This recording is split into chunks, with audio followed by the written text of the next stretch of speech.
Netflix vient de publier le premier extrait officiel de la 3e saison de Squid Game. Ils nous ont montré 1 minute complète de ce à quoi ressemblera le début de la nouvelle saison. Et cela nous a révélé des détails incroyables. Aujourd'hui sur Charlie et Al, nous allons analyser la scène, fragment par fragment, et je vous dirai tout ce que vous devez savoir. Prêts? Commençons.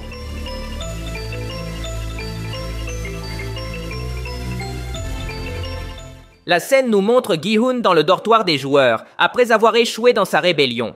On le voit ici extrêmement frustré parce qu'on l'a laissé en vie. Gi-hun exige des gardes qu'il le tuent tout de suite. Comme je vous l'ai dit auparavant, Gi-hun commencera la saison totalement dévasté par la mort de son ami, Young Bae. Il a perdu la volonté de vivre et préfère être éliminé immédiatement. La scène montre essentiellement Gi-hun en train de faire un scandale pendant que le frontman l'observe. Avant d'analyser tout cela, plaçons la scène dans la chronologie. Si on fait attention, on remarquera qu'il y a ici un cercueil comme ceux utilisés pour les cadavres des joueurs. Grâce à cela, on peut relier cette scène à une autre qui nous a été présentée dans la première bande-annonce de la 3e saison. Là, nous avons vu les gardes amener un cercueil, et à l'intérieur, Gi-hun était évanoui. Donc le nouveau clip se déroule exactement après cette scène, lorsque Gi-hun se réveille dans le cercueil. Gi-hun commence à réclamer qu'on le tue, mais les gardes ne veulent pas le faire. Ici, on peut voir que Gi-hun prend littéralement l'arme d'un garde, et tente de le forcer à tirer. Cela est déjà fort en soi. Mais il y a quelque chose d'encore plus impressionnant.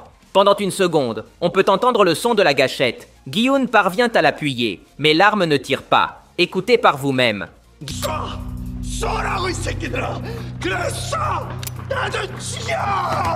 Gi-hun voulait sincèrement mourir. Il a appuyé sur la gâchette, mais l'arme n'a pas tiré. Peut-être que la sécurité était activée, ou qu'il n'y avait pas de balles. Le frontman a sûrement donné l'ordre aux gardes de ne pas éliminer Gi-hun, alors ils ont pris des précautions. Ce détail nous montre clairement que Gi-hun est réellement dévasté. Psychologiquement, il n'est pas dans son état normal et cherche la mort. Les gardes maîtrisent Gi-hun et le mettent au sol pour qu'il se calme. Ici, on peut le voir crier, et même des larmes coulent de ses yeux. La douleur qu'il ressent est très réelle et déchirante. Dans toutes les saisons, nous n'avons jamais vu une version de Gi-hun aussi désespérée. Il ne veut plus vivre.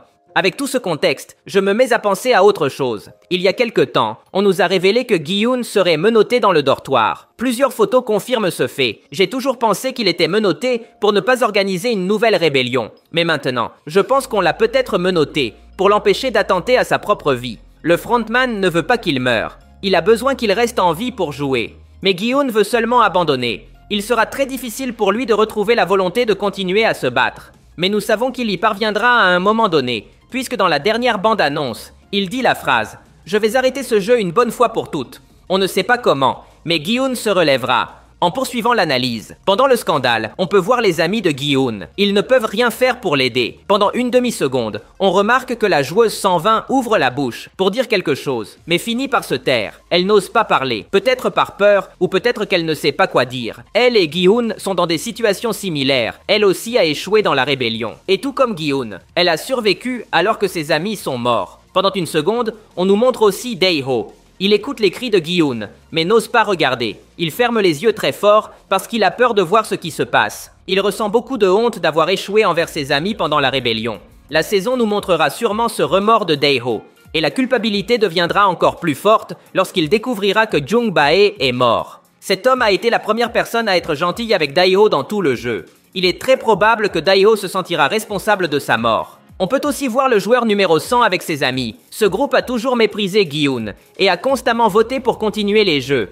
Ils semblent un peu contents de l'échec de Gi-hun. Ils sont détestables, mais ils ont des raisons de célébrer. Grâce à Gi-hun, le nombre de joueurs a beaucoup diminué, donc l'argent du prix a augmenté. De plus, la majorité des éliminés étaient des personnes qui votaient pour quitter les jeux. Donc maintenant qu'ils sont partis, les votes pencheront toujours pour continuer le tournoi. Ce groupe a beaucoup gagné avec la rébellion ratée. C'est pourquoi ils ont l'air si à l'aise. Je vais apprécier quand ils seront éliminés. Parlons maintenant du frontman. Il y a beaucoup de matière à analyser ici. Le frontman est dans sa chambre, regardant tout depuis une caméra du dortoir. Tout d'abord, c'est étrange. Rappelons que pendant la rébellion, Gi-hun et ses compagnons ont détruit toutes les caméras. Il ne devrait donc pas être possible que le frontman voie cette scène. On doit supposer qu'une caméra a survécu, ou est restée cachée, ou alors c'est simplement une erreur de production. En continuant avec le frontman, on le voit boire un verre de whisky pendant qu'on entend les cris de Gi-hun. La scène semble simple, mais elle est très importante, car elle nous montre un changement total dans la mentalité du frontman.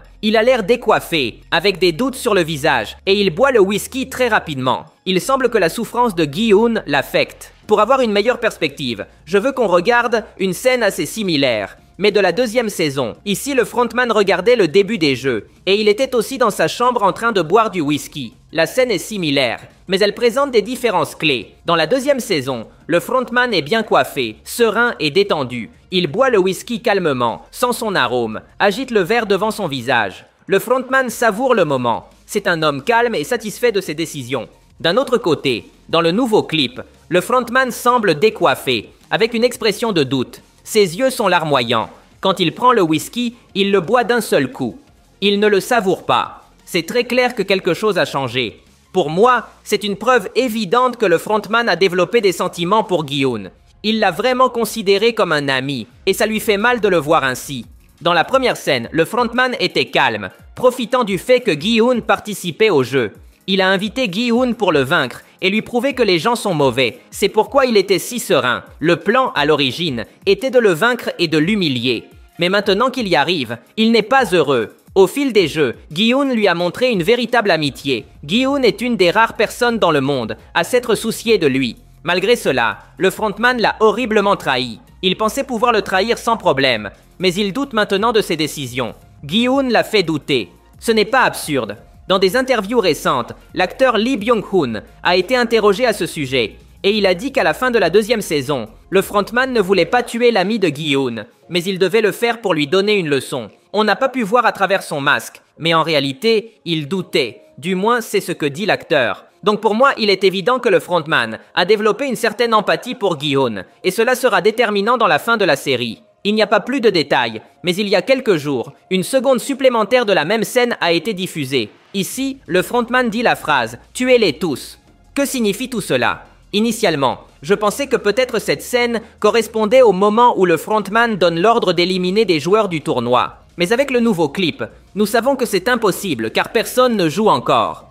Avec cette option écartée, la chose la plus logique serait de penser que le frontman parle des membres de l'équipage de son frère. Rappelons que pendant que tout cela se passe, le policier arrive sur l'île avec un groupe de soldats. Il est très probable que dans cet appel, on informe le frontman du bateau arrivé. C'est pourquoi il donne l'ordre de tous les tuer.